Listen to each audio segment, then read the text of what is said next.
بسم اللہ الرحمن الرحیم۔ سورہ الاعراف ترتیب میں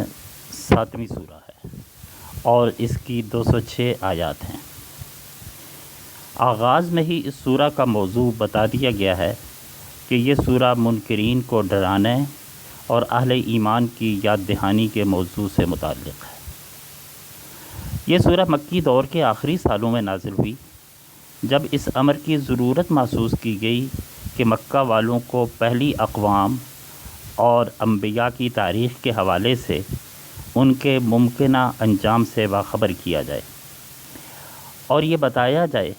کہ تم انہی بدعمالیوں کے مرتکب ہو رہے ہو جن کی بنا پر پہلی اقوام نیست و نابود کر دی گئیں۔ اگرچہ جب ان پر اچانک عذاب کا نزول شروع ہو گیا تو اس وقت ان کو بھی احساس ہو گیا تھا، لیکن اللہ کا طریقہ یہ ہے کہ وہ ہر قوم کو خاصی مہلت دیتا ہے، ان کے لیے ہدایت کے سامان فراہم کرتا ہے اور ان کو ایمان و عمل کے بارے میں فیصلہ کرنے کا اختیار اور آزادی دیتا ہے۔ لیکن جب وہ قوم آسمانی ہدایت سے اعراض کرتی ہے تو اچانک اللہ کا عذاب انہیں آ لیتا ہے۔ اس وقت ان کی آہوزاری اور اعتراف و استغفار بے مصرف ہوتے ہیں اور عذاب کا نزول اپنے انجام کو پہنچ کر ہی دم لیتا ہے۔ فَلَنَسْأَلَنَّ الَّذِينَ أُرْسِلَ إِلَيْهِمْ وَلَنَسْأَلَنَّ الْمُرْسَلِينَ سے معلوم ہوتا ہے کہ آخرت کی جواب دہی کی بنیاد رسالت کے بارے میں انسانوں کے رویے پر ہے۔ جن لوگوں تک اللہ کا پیغام نہیں پہنچا ان کے بارے میں قرآن خاموش ہے، اور جن لوگوں نے پیغام رسالت کو سنا، سمجھا اور سرکشی کا رویہ اختیار کیا ان کے لیے دائمی جہنم کی وعید ہے۔ جن لوگوں نے پیغام رسالت پر لبیک کہتے ہوئے اپنی زندگیاں اطاعت خداوندی کی راہ پر موڑ دیں ان کے لیے کامیابی کی نوید ہے۔ جن تک پیغام نہیں پہنچا یا جنہوں نے کہیں سے سنا تو ضرور مگر غور کرنے کا موقع نہیں ملا، انہوں نے حمایت کی نہ مخالفت، ان کے بارے میں قرآن کے خاموش رہنے کا تقاضا یہ ہے کہ ہم بھی اپنے فتوے صادر نہ کیا کریں۔ اس کے بعد اس سورہ میں قصہ آدم و ابلیس کا بیان ہے، جو یہاں نسبتاً تفصیل سے ہے۔ تخلیق آدم کے مراحل کے اس انداز سے ذکر تخلیق آدم کے مراحل کا اس انداز سے ذکر ہے جو ڈارون کی تھیوری کو سپورٹ کرتا ہے، نہ اس کی تردید۔ تاہم یہ ضرور بتاتا ہے کہ تخلیق کے جو بھی مراحل ہوئے ہوں، اللہ کی روح انسان میں آ جانے کے بعد وہ خود شعوری کے اس مرحلے میں داخل ہو گیا جہاں اس کے لیے حیوانی اخلاقیات نہیں بلکہ الہامی اخلاقیات کا لبادہ تیار کیا گیا۔ اسے برہنگی سے بچنے کا شعور دیا گیا اور اسے غیر اخلاقی اور غیر قانونی جنسی تعلقات سے روک دیا گیا۔ اسے یہ بھی بتا دیا گیا کہ آدم و ابلیس کی دشمنی اور ابلیس کو ملنے والی مہلت کے نتیجے میں وہ ہر لمحہ آدم کو راہ راست سے ہٹانے کے لیے تگ و دو کرتا رہے گا، اور اس کا راست اقدام انسانوں کو بے حیائی،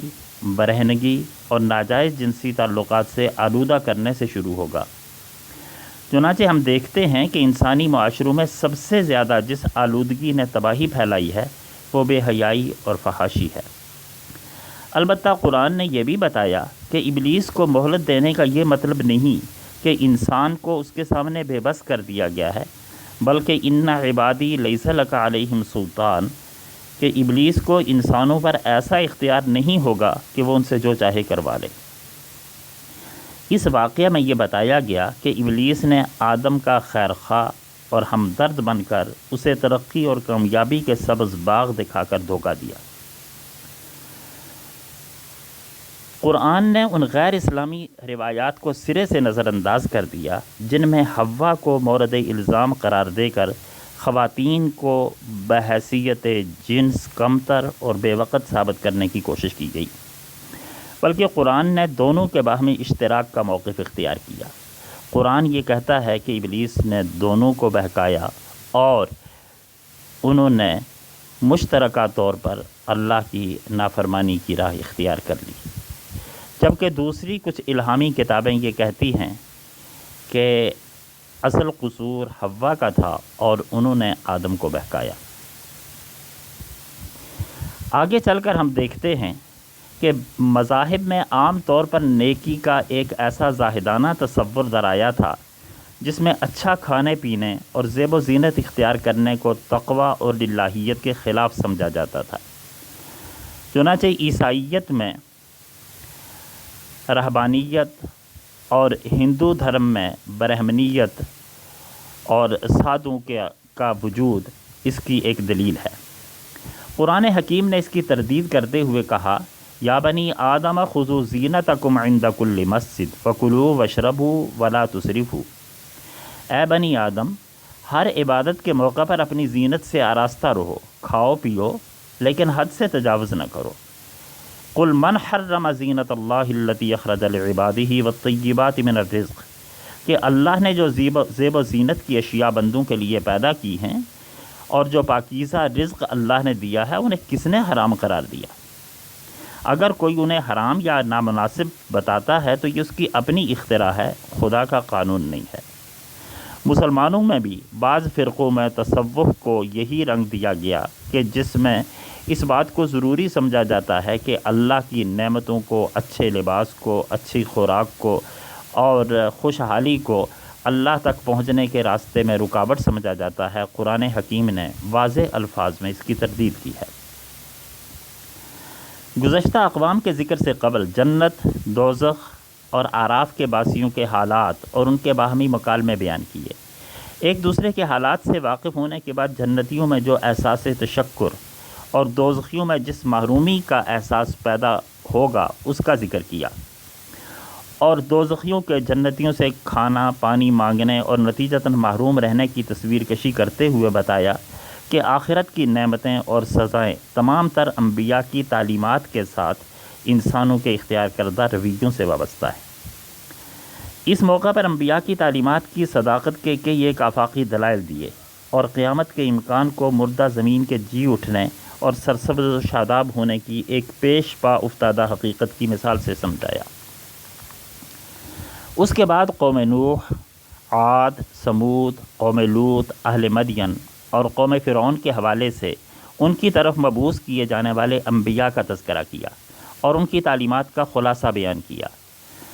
ان اقوام کی بڑی بڑی خامیوں کی نشاندہی کی اور یہ بتایا کہ بالعموم ان اقوام کے سردار، سربراوردہ افراد، لیڈر اور با اختیار و با وسائل لوگوں نے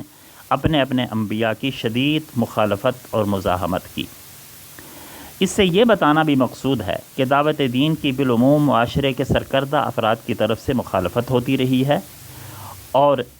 اس کے پیروکاروں کی غربت، بے مائگی اور وسائل کی کمی کو ہمیشہ ان کے ناقابل التفات ہونے کے طور پر دیکھا گیا ہے۔ لیکن وہ تمام سردار، عمراء، رؤساء جنہوں نے انبیاء کی مخالفت کی، عذاب خداوندی کے سیلاب میں خس و خاشاک کی طرح بہہ گئے۔ ان میں سے مثلاً قوم شعیب پر عذاب کے اسباب میں سے اس بات کا بطور خاص ذکر کیا گیا کہ وہ ماپ تول میں کمی کرتے تھے اور ڈاکے ڈالتے تھے۔ ہمارے ہاں بھی یہ بات بہت عام ہے کہ ہم حتیٰ کہ رمضان میں بھی ماپ تول میں کمی یا یہ بھی کمی ہوتی ہے کہ آپ پیسے زیادہ وصول کریں اور اس کی بنسبت مال زیادہ دیں، یا اعلیٰ معیار کے مال کی قیمت وصول کریں اور اس میں گلی سڑی چیزیں اور کم تر معیار کی چیزیں یا ملاوٹ والی چیزیں دیں۔ یہ سب کچھ ماپ تول کی کمی میں آتا ہے۔ اس کے علاوہ اگر ہم نے کسی ادارے سے، کسی فرد سے، کسی سے بھی اپنے وقت کا اور اپنی خدمات کا کوئی معاہدہ کیا ہوا ہے، اس کا اگر ہم پورا معاوضہ وصول کرتے ہیں اور اس میں خدمات کم انجام دیتے ہیں اور تھوڑا وقت دیتے ہیں تو یہ بھی ماپ تول میں کمی ہے۔ قوم لوط غیر فطری جنسی بے راہ روی کا شکار تھی۔ گویا یہ گناہ اگر امت مسلمہ میں سرایت کر جائیں تو ان کو بھی عذاب سے کوئی نہیں بچا سکے گا۔ موسیٰ اور فرعون کا واقعہ نسبتاً تفصیل سے بیان ہوا اور قرآن حکیم میں متعدد مقامات پر اس کی تفصیل مذکور ہے۔ ہم انشاءاللہ آئندہ کسی نشست میں اس پر گفتگو کریں گے۔ البتہ اس موقع پر تورات کی تختیاں موسیٰ علیہ السلام کو ملنے کے ذکر کے ذیل میں قرآن نے یہود کو یہ بتایا کہ نبی امی کا تذکرہ تمہاری اپنی کتاب میں موجود ہے، اور ان کا تفصیلی تعارف اس انداز سے ہے کہ تمہیں انہیں پہچاننے میں کوئی دقت پیش نہیں آئی۔ لیکن تاریخ کے طویل ادوار میں یہود جس طرح اپنے دین کے ساتھ کھلواڑ کرتے رہے، اس کی کچھ مثالیں بھی دیں، اور بطور خاص یہ بتایا کہ تمہارے لیے سبت یعنی ہفتے کے روز شکار سمیت دوسرے دنیاوی امور حرام قرار دیے گئے تھے۔ لیکن اللہ نے آزمائش کے لیے ایک بستی میں یہ اہتمام کیا کہ ہفتہ کے روز ان کے ساحل سمندر پر بے شمار مچھلیاں آ جاتیں، جبکہ دوسرے دنوں میں سناٹا رہتا۔ انہوں نے سمندر سے ایک نہر نکال کر آگے حوض بنا دیا، اور ہفتے کو آنے والی مچھلیاں جب اس حوض میں جمع ہو جاتیں تو پیچھے سے بند کر دیتے اور اتوار کو انہیں شکار کرتے، گویا انہوں نے ایک ہیلے سے حرام کو حلال کر لیا تھا۔ اس کی سزا کے طور پر اللہ نے انہیں عذاب میں مبتلا کر دیا، اور ان میں سے ایک گروہ کی شکل مسخ ہو کر بندروں کی سی ہو گئی۔ اس واقعہ سے ہمیں متنبہ کیا گیا کہ ہم بھی کہیں اس جرم کا ارتکاب نہ کرنے لگ جائیں کہ سود،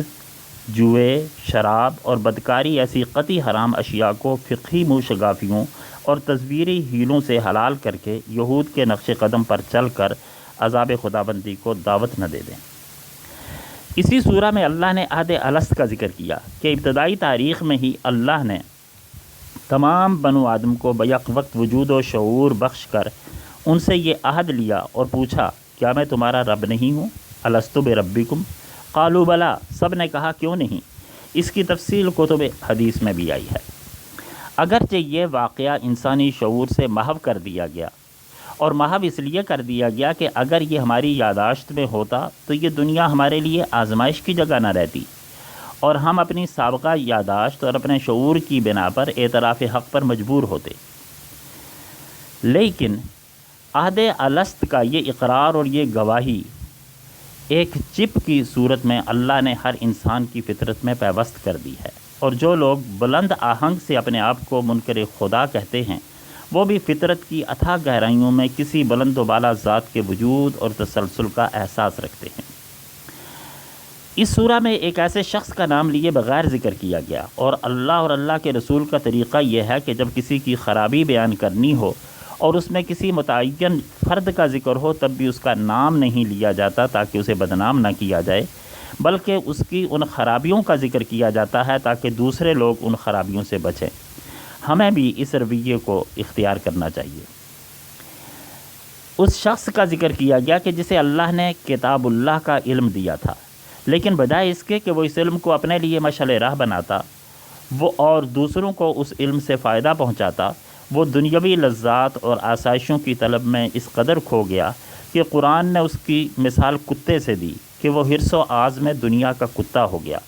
اور اس کی محبت کا تمام تر محور زمینی تعیشات اور خواہشات کی تکمیل رہ گیا، جبکہ ان آیات پر عمل کی بدولت وہ بلندیوں سے سرفراز ہو سکتا تھا۔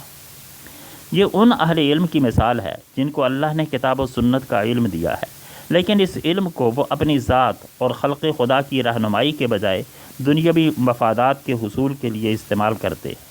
وہ اس کتے کی طرح ہیں کہ اگر اس کو پتھر مارو تب بھی زبان لٹکائے ہوئے ہوتا ہے، اور کچھ نہ کہو تب بھی، ان تحمل علیہ یلحس او تترکہ یلحس۔ اسی صورت میں آگے چل کر انسانوں کی اس بدبختی اور مشرکانہ روش کا ذکر کیا گیا کہ شروع میں مرد اور عورت جب باہمی اکٹھے ہوتے ہیں اور ان میں اولاد کی طلب ہوتی ہے تو وہ اللہ سے اولاد مانگتے ہیں، اور جب اولاد ہو جاتی ہے تو اسے دوسروں کی کرامات بتاتے ہیں۔ یہ بات تو اس دور کی تھی کہ جب لوگ شروع میں اللہ سے اولاد مانگتے تھے، لیکن ہمارے دور میں تو صورتحال اور بھی بدترین ہو گئی کہ وہ شروع میں ہی اللہ کے علاوہ دوسرے آستانوں اور دوسری جگہوں سے اولاد مانگتے ہیں، اور جب اولاد ہو جاتی ہے تو اسے انہی کی کرامات سمجھتے ہیں اور انہی کا شکر ادا کرتے ہیں اور انہی کے ہاں نذرانے دیتے ہیں۔ اللہ تعالیٰ یہ کہتے ہیں کہ اگرچہ اللہ نے ان لوگوں کو دل و دماغ سے نوازا ہے، لیکن ان کی حیثیت جانوروں کی سی ہے، بلکہ ان سے بھی بدتر۔ سورہ اعراف کا اختتام اس تذکیر پر ہوتا ہے کہ جب قرآن کی تلاوت کی جائے تو خاموش رہو، غور سے سنو، اسے سمجھنے کی کوشش کرو اور اس پر عمل کرو، اور صبح و شام اللہ کو یاد کیا کرو، لیکن کبھی بھی اپنی عبادت، نیکی اور تقوی پر تکبر نہیں کرنا کہ یہی فرشتوں کا طریقہ ہے۔ وآخر دعوانا ان الحمد للہ رب العالمین۔